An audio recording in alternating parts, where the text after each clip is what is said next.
Hey guys, welcome to another story. It is good to be outside again. As you can see behind me here, I'm at the Lexington Cemetery, one of the oldest cemeteries here in Lexington, Kentucky.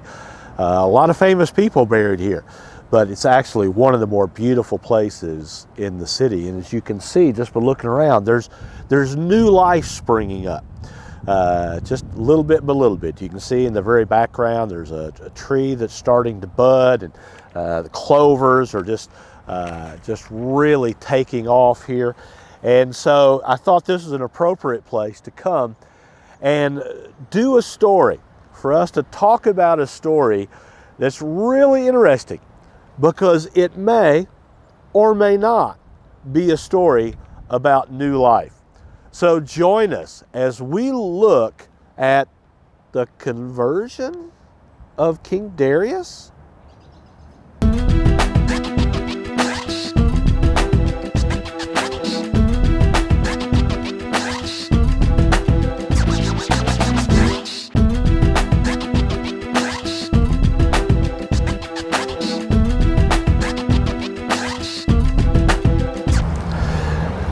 So over the last little bit, we've been looking at some stories of King Darius and Daniel, and how Darius ended up signing a decree that he was kind of embarrassed about and couldn't get a way out of it because of the law of the Medes and the Persians, and had Daniel thrown into the lion's den and was just devastated. He'd been put in a place where he had to do that.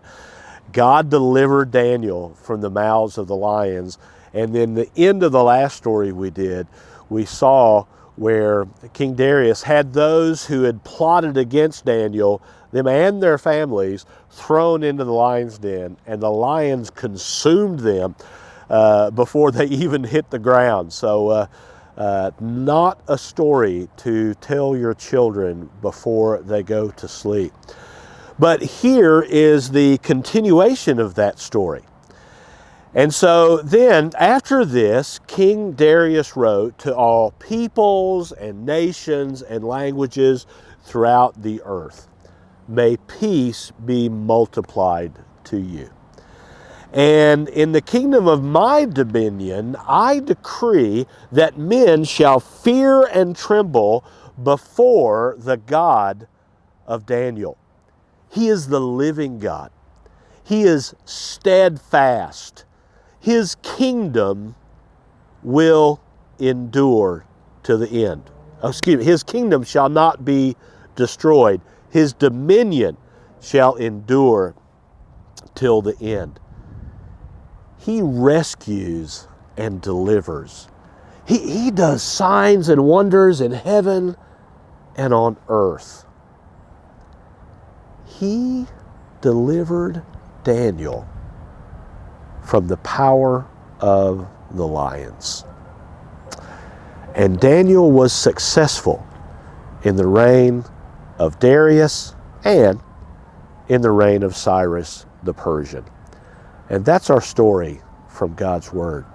So I'm curious, I find it interesting that he starts by writing not just to those in his dominion, but to those everywhere, every people, nation, and language, right? So he has no authority over these people. So I wonder what we might learn about Darius, that he's writing to these folks that he has no political influence over.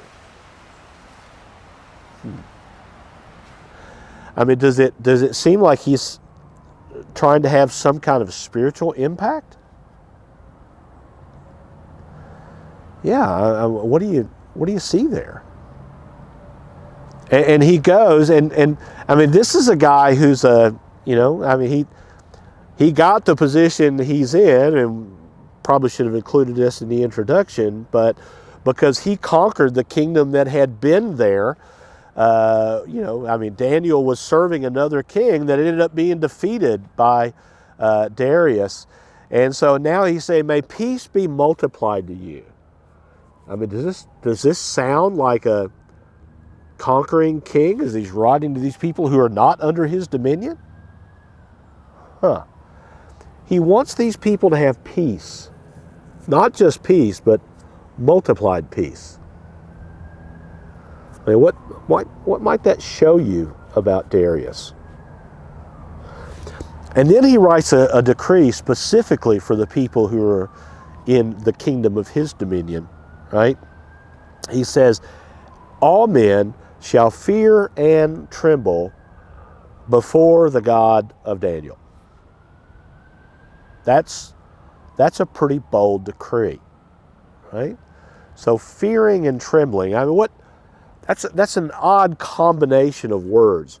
When you hear fear and tremble before the God of Daniel, what does that make you think of?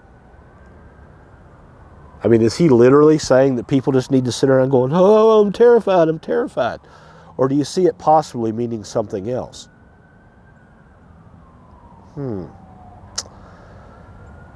Yeah, it does seem that there's an aspect of worship there, right? So I wonder, might that teach us anything about worship from what Darius is saying here? I mean, when you hear fear and trembling, do you think worship? Or when you hear worship, do you think fear and tremble? I mean, what might we learn about the God that Darius is writing about here? Do you see him thinking of the God of Daniel as being a God to be trifled with? Or maybe that he's placed the God of Daniel at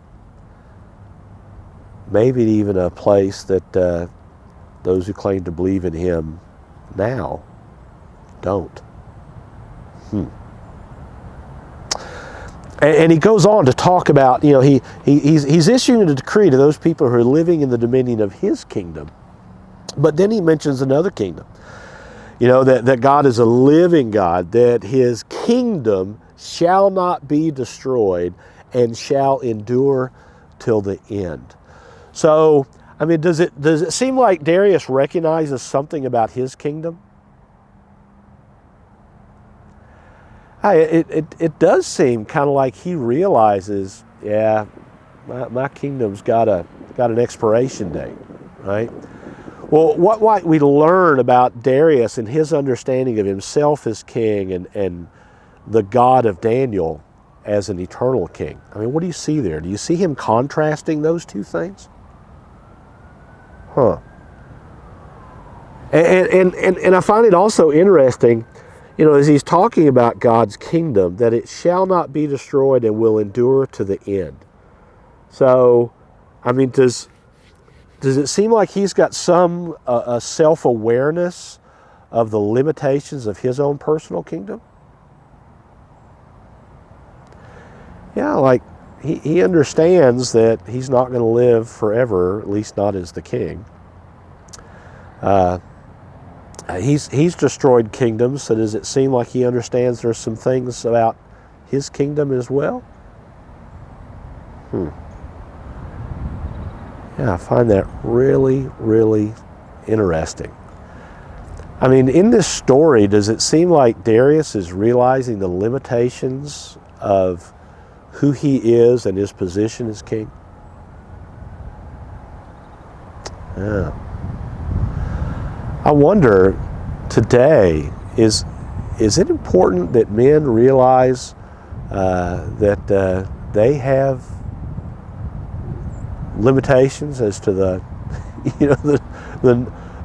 number of days that we have available? I mean, do we need to put ourselves and our God, or the God, if he's not your God, in the proper perspective? What could that look like today? Yeah, I'm thinking of, not just living for the moment, but preparing for eternity. Of